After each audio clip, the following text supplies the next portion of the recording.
Talking a little more about running, is it the same for a man and a woman? Is there any difference? I mean, do women have to be slightly more careful if they're going to take up running as in on a daily basis?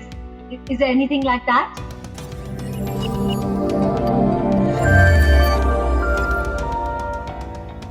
I mean, the two bodies, the differences between male and females are Yes. definitely there. And actually, incidentally, I keep saying that, there are only two real differences between males and females, and those differences are either cultural or they're biological, right? And if you can look to suppress cultural differences, but there's only very little you can do to suppress biological differences between that. And this is an argument that I often bring about, even when I talk about women equality and women empowerment at some point, where I keep saying that, we can do a lot to factor in the cultural differences, but it will be very different.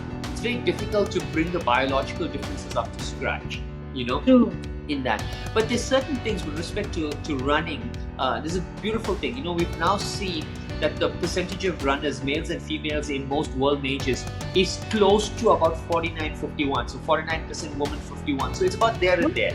But what we see is that there are more females that are actually transitioning to ultra-marathon running, which is a longer distance of that race.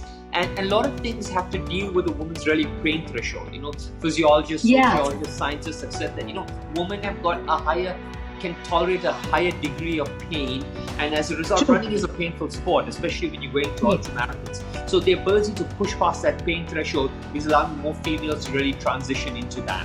And the one really interesting difference that we've seen physiologically between males and females is that females generally have a higher percentage of subcutaneous body fat, which means that, they don't put on as much muscle, so their subcutaneous fat is a lot more.